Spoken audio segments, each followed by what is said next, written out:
Displacements 1. After Half-Life 1 shipped, our level designers and artists wanted a better solution for outdoor environments, so we built the first version of our terrain system.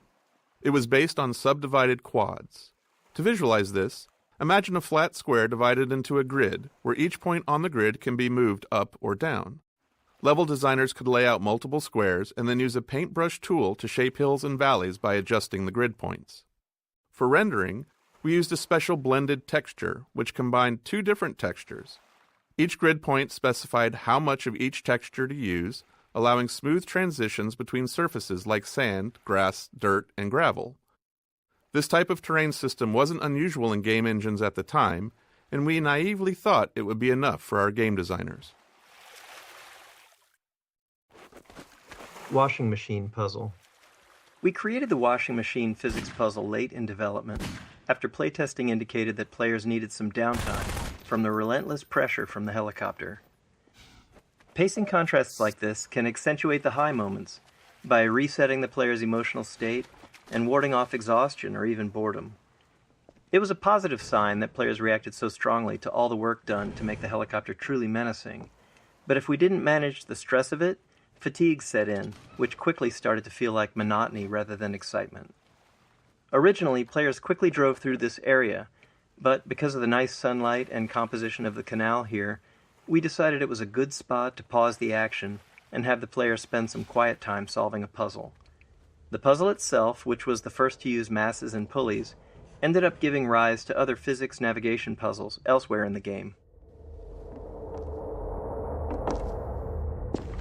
Displacements 2. Once the initial terrain system was up and running, we expected level designers to use it for outdoor spaces. Instead, they began experimenting, adding detail in unexpected places. They used the subdivided quads on the top of walls to create ruined edges, rounded off street curbs, and even attempted to make pipes. This met with varying success since the terrain system was designed for landscapes, not architectural detail. So we returned to the code mines, transforming the height-based terrain system into a fully 3D displacement system. Now, instead of only moving grid points up and down, designers could move them in any direction. This allowed them to add extra detail to all kinds of surfaces using blended textures to smooth transitions between the displacement quads and the BSP geometry. However, this required additional tech work to ensure consistent lighting between the two renderers, or those edges would have been noticeably mismatched. But with all this done, the level designers seemed satisfied, and we naively thought that this time it really would be enough. Displacements 3. With the general displacement system in hand, level designers didn't stop at adding detail to the world and returned to their original goals of building large-scale outdoor sections. This led to another round of updates to balance performance, ensuring the system could handle both fine detail and larger ground terrain.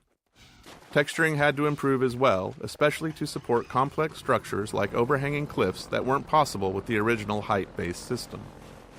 Designers, never one to rest on their laurels, also started using displacements to create caves and tunnels. While these additions looked great, they required even more technical adjustment. Eventually, we managed to wrangle the competing requirements of all the ways that displacements were being used, and they shipped in large sections of our game world. Looking back, displacements are a clear example of how technology and game design evolve together. It's a chicken and egg problem. We can't foresee all the ways a piece of tech will impact the game, but we also can't build the tech without knowing what it needs to accomplish. So, as is always the case, we have to build something. We start with a solid guess and see where it leads us. Just in time, Doc. We gotta move out before the Combine picks us up. We're just getting ready to pull out. We better hurry. We gotta tear down this camp and get out of here. Greetings to the free man.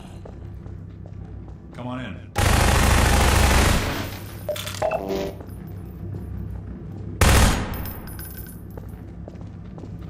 Gestures.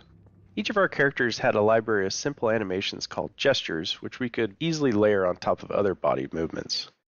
While originally planned as a production savings to allow us to reuse animations throughout the game, we found they actually had more utility than that. Humans often repeat certain movements, and these can be markers of a specific personality. As a result, our gestures library ended up capturing the essence of each character, helping to unify our animation team's understanding of who those characters were. This made it much easier for our animators to share any one character's workload among themselves, which production often required.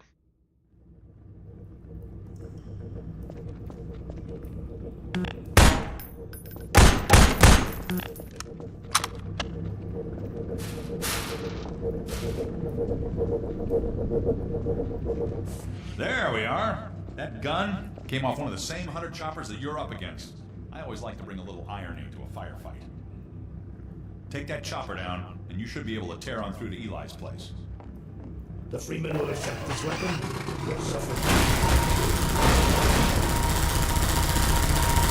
Farewell, Dr. Freeman.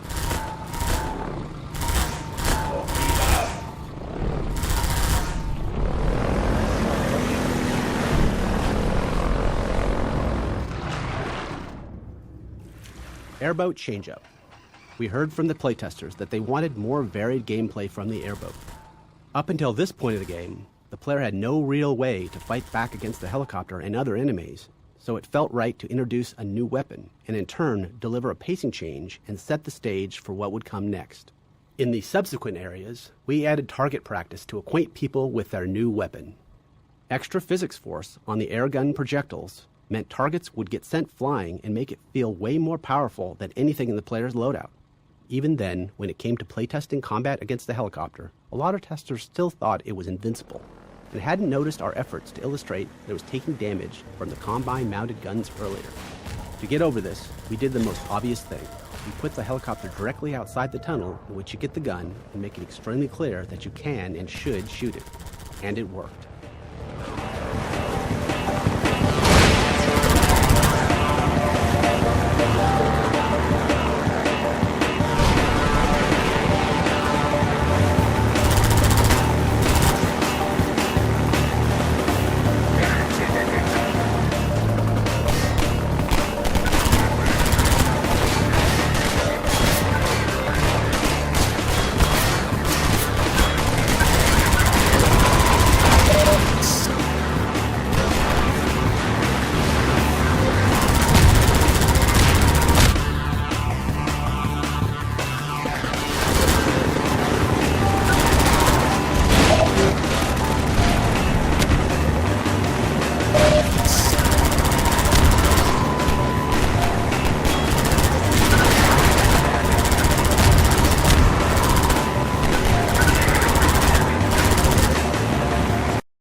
Skybox time of day. The skybox in fog color changes incrementally during this chapter. This is meant to visually represent the passage of time as the player journeys through the canals and the chapter. Two fog color values in opposite directions help sell the illusion of the oblique angle of the sun. You can see it getting closer to sunset by this point. This culminates in the helicopter combat arena with the sun setting and Ravenholm visible in the skybox.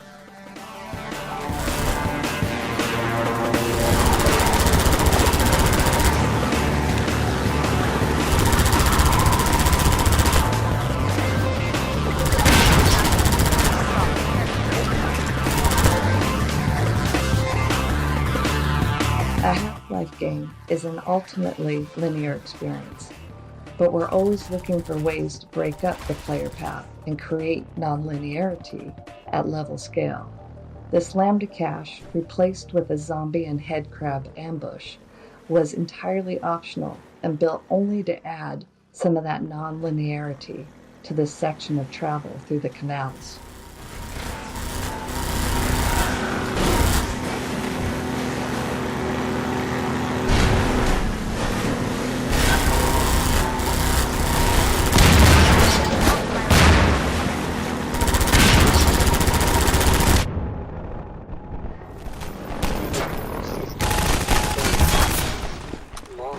Donkey Kong Barrel Ramp.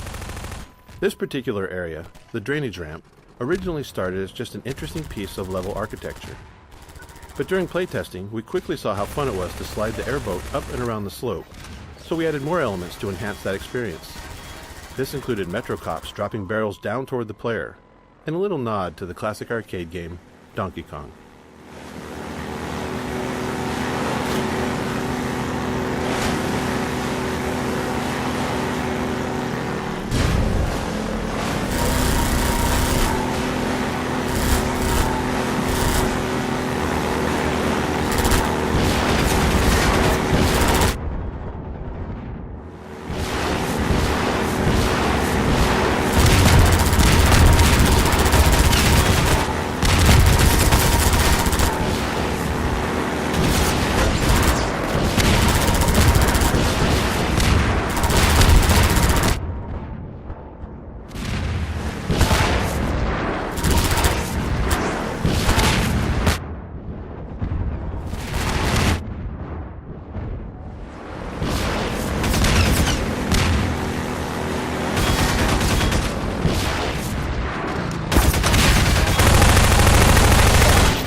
Helicopter Megabomb Origin. The Megabomb helicopter attack is based on a bug where a programmer accidentally removed the bomb drop cooldown, resulting in the chopper dropping hundreds of bombs all at once. It looked so cool that we decided that we had to keep it for the final shipping bombing run attack.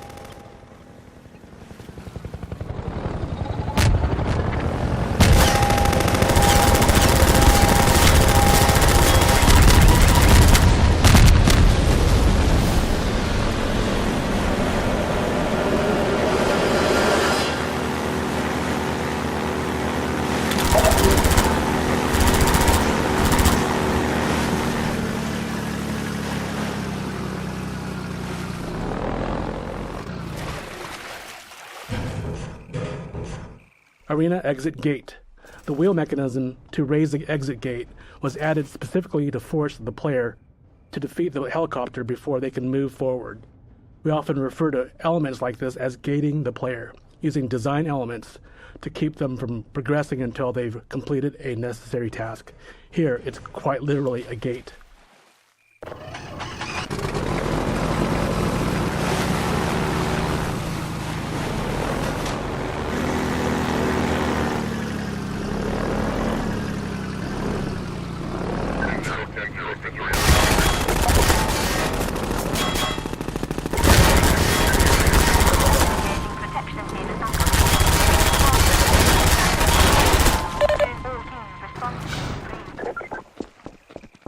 Helicopter Final Battle. We designed this area as the arena for the final showdown between the player and the Combine attack helicopter. It's the player's chance to finally eliminate the relentless enemy that's been hunting them since fleeing underground after leaving Kleiner's lab. This area went through many iterations to get right. It needed ample space for fast-paced vehicle combat, a smooth movement flow with clear path options, and reliable performance. We also aimed for visual clarity suited to combat, striking but not overly noisy, while ensuring it would serve as a memorable vista once the helicopter is destroyed.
Airboat Wreckage. Originally, we destroyed the airboat in the jump over the dam, so this level opened with the player amidst the wreckage of their beloved airboat. In a team-wide playtest, people felt disappointed to lose the vehicle they had spent so much time in. There was a lot of internal debate about whether that feeling of loss was a valuable experience or not. Ultimately, we decided to leave the airboat in. Alex and Mossman. In our early plans for Half-Life 2's narrative, we wanted to take on the challenge of doing something less explicitly game-focused. Not just a story about the obviously good player defeating the obviously evil enemy. Instead, we aimed to focus on characters and their relationships. We thought it would be interesting to explore family as a central dynamic unit of Half-Life 2. The tension between Alex and Mossman emerged from that idea, and we liked it because it felt relatable, something players could understand and empathize with. Oh, Black Mesa. I do so envy you working with Eli and Dr. Kleiner when they are at the top of their field. Ah, there we go. You can come through now. I'll take you down to Eli right away. You would never forgive me if I kept you waiting.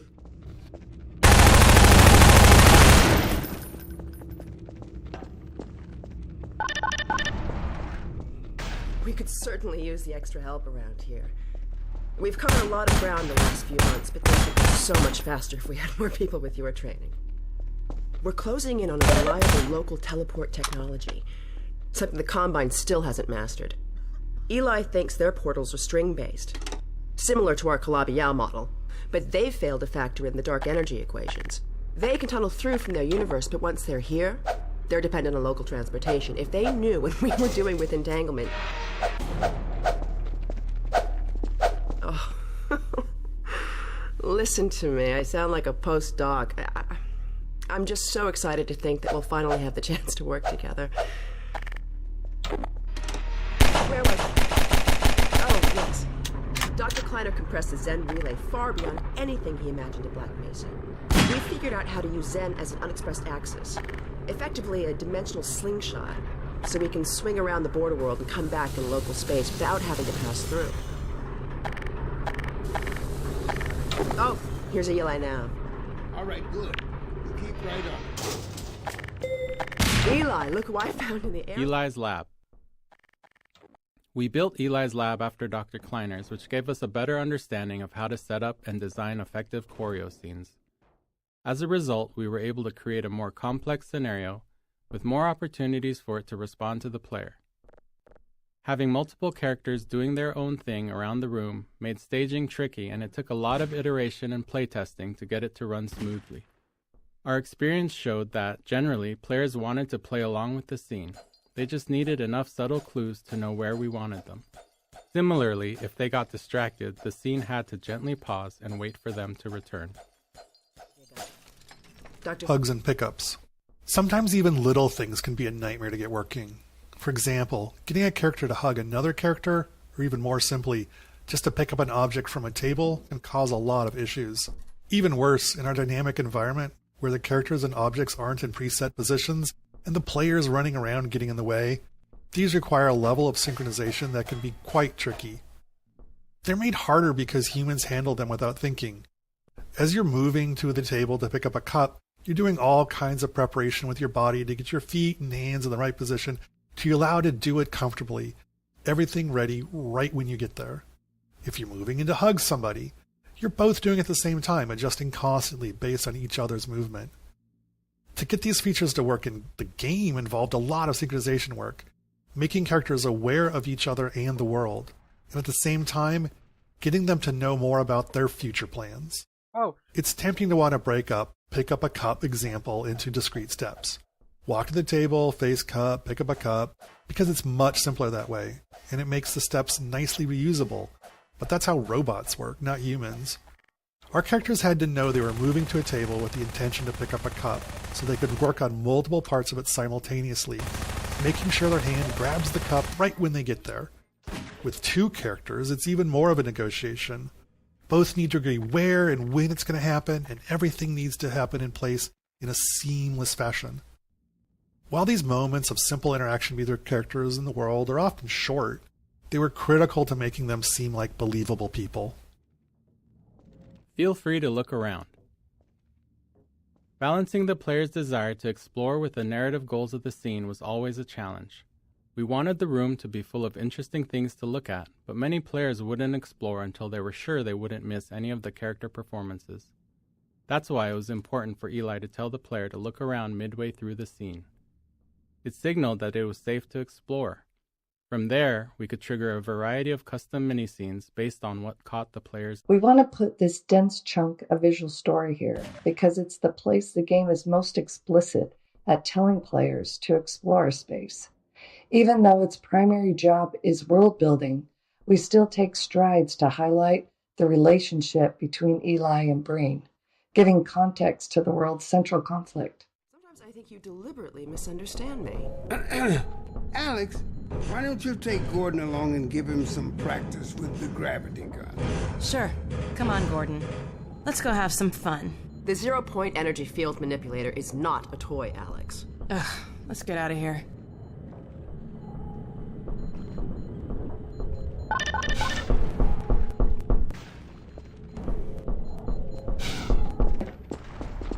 So I see you've met Dr. Mossman. Mossman. Judith Mossman was originally based on a character we had planned for a section of Half-Life 1. That section was cut from the base game and reused in Uplink, but without the character. We consider her the most complex character in Half-Life 2. We knew we'd be walking a tightrope with how the player felt about her even before Nova Prospekt, because the player's trusted sources don't agree. Eli likes her, but Alex doesn't. We recognized there was a limit to how much complexity we could pull off in relationships, but we felt that a stepmother-daughter dynamic was something players would understand. Whether or not you agree with Mossman, she's doing... Oh, damn, we got cut. Eye shader. Another critical part of getting character faces to be convincing was in the eyes. Humans are great at reading eyes. There's a part of your brain dedicated to it, down to knowing where somebody's looking based on the reflections on the eyeballs. But there are all kinds of subtleties that matter. Eyes aren't actually spheres. Eyelids get distorted by the cornea moving around underneath. Eye movement can increase the odds of blinking. Eyes don't actually line up directly behind the pupil. They're shifted slightly. All these little details might feel small or unnoticeable, but the absence hurts the believability of the character. We worked on eyes for a long time, iterating our eyeball model and feature set little by little. Some things required external interfaces, like what things in the environment were interesting to look at, where others were automatic, at a subconscious level in the AI, like blinking, an obvious requirement, but one that's subtly confusing if it's wrong. Eye reflections had a particularly large impact. They're ultimately a tiny amount of real estate on the screen, but the difference they made was enormous. We knew we were finally done when we reached the point where, with our eye shader off, a character looked like a doll, human-like, but unconvincing in some way that was hard to describe.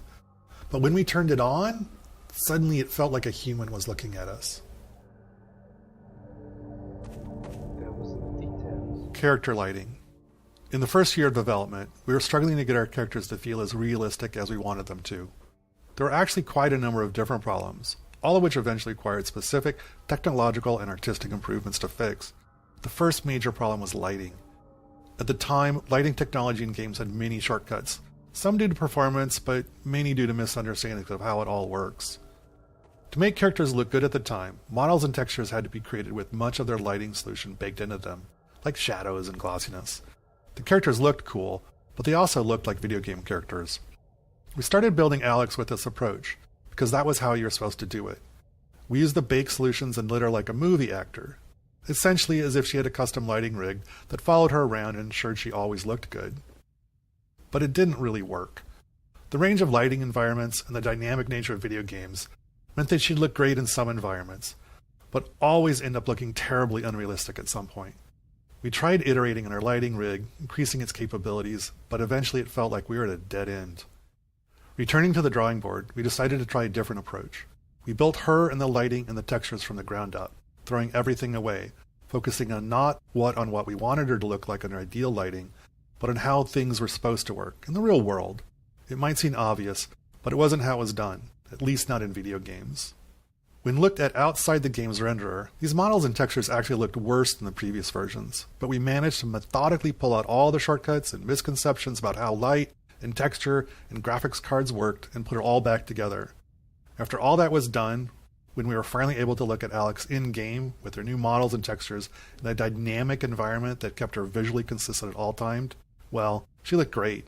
Totally seamless and part of the Half-Life 2 world. Facial technology. We wanted players to care about our characters, and to even have a chance at achieving that, we knew we had to invest a lot of technology for our characters' faces. It's well understood that humans are wired to pay attention to faces, subconsciously reading all kinds of information from them, so it's an extremely high bar, and if we couldn't reach it, we'd probably push players away from our characters, not towards them as we hoped. We started out doing a lot of research. It was not heartening. The best examples we could find weren't anywhere near close to being able to be run in real time, while the best real-time ones weren't close to the quality we wanted. We wanted to look as good as an animated movie, but they often took hours to render frames and were totally linear, authored by up to 100 animators, whereas ours had to be dynamic. A character might be trying to speak dialogue or have a facial move derived from a player's actions and created by just a handful of artists. These requirements eventually led us to Dr. Paul Ekman's facial acting coding system, a system for taxonomizing human facial movements done back in the 1970s. It gave us a vocabulary for describing facial movements throughout our tools and code, and a target to aim for when designing our characters' faces. With it as a framework, we started a many-year process of iterating on how we built faces and heads of our characters. Where others had tried taking bits of Ekman's work, we wanted to try to use it all. That meant a lot of time spent figuring out how to do each piece within the tight performance constraints we had. But we also spent a lot of time just looking at people and faces, trying to find the extra features that would add the most value, like skin elasticity, teeth shadowing. In the end, while we weren't able to do everything we wanted, we did manage to get the pieces we thought were the most important to a convincing facial performance level on our characters. Moving the gravity gun. When the gravity gun was first prototyped, we planned to give it to the player midway through the game. But as playtesting progressed, we saw the strength of its design and realized the gravity gun and, more importantly, the ability to launch saw blades at zombie faces needed to come earlier. That meant Eli's lab also needed to move earlier too. It was a significant change, but it was crucial to Half-Life 2's success. It serves as a good reminder that storytelling and gameplay are intertwined, and neither can always take priority. They have to work together. Grab something with your secondary trigger, then press the same trigger again to drop it gently.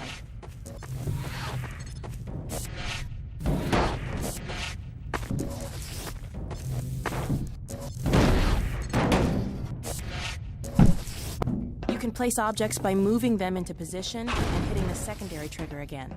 All right.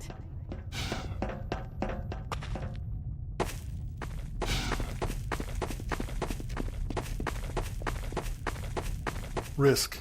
Looking back on Half-Life 2 now, 20 years later, it's sobering to reflect on how terrifying it was throughout much of the development.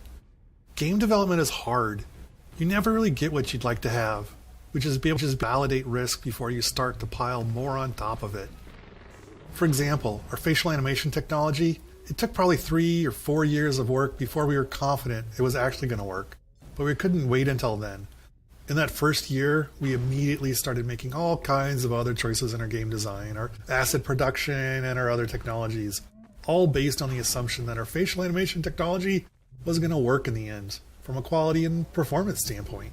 If it hadn't, many of those other choices wouldn't have worked either. At the same risk profile is true of other large choices we made early on. We can't wait. We just have to build and hope that our guesses will be true years from now. Terrifying.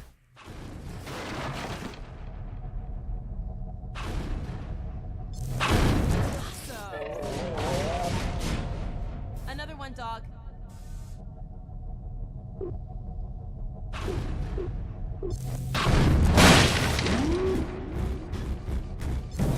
Dog, go get your ball.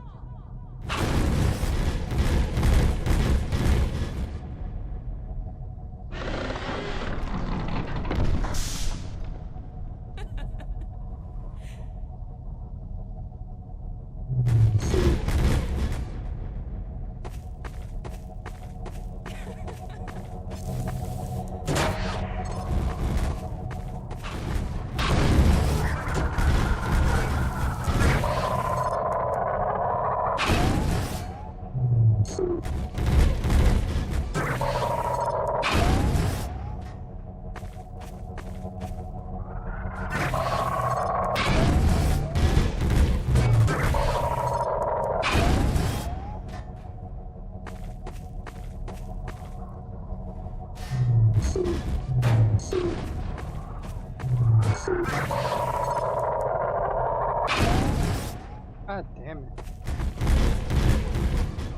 Throw it, dog. When I told you dog not to play fetch, I didn't tell you, did I?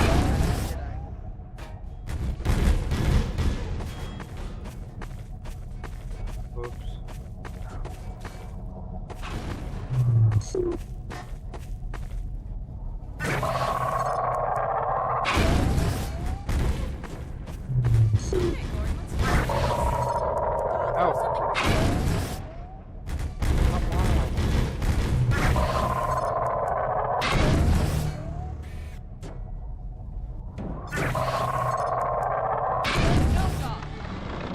Oh. No point.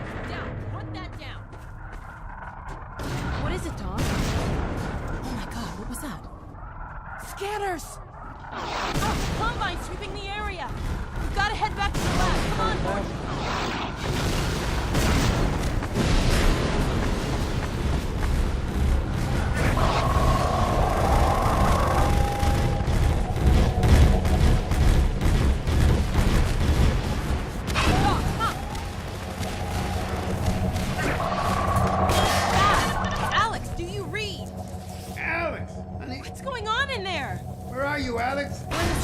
Airlock stuck in a full auto cycle. Is Gordon still with you? He's right here.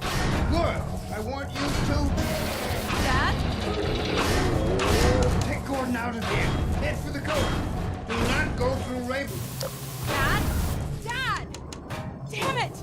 Dog, open the airlock. Get us out of here. Hurry, now! Tear it apart if you have to. Just get it open. That's enough, dog. Come on, Gordon! Come on!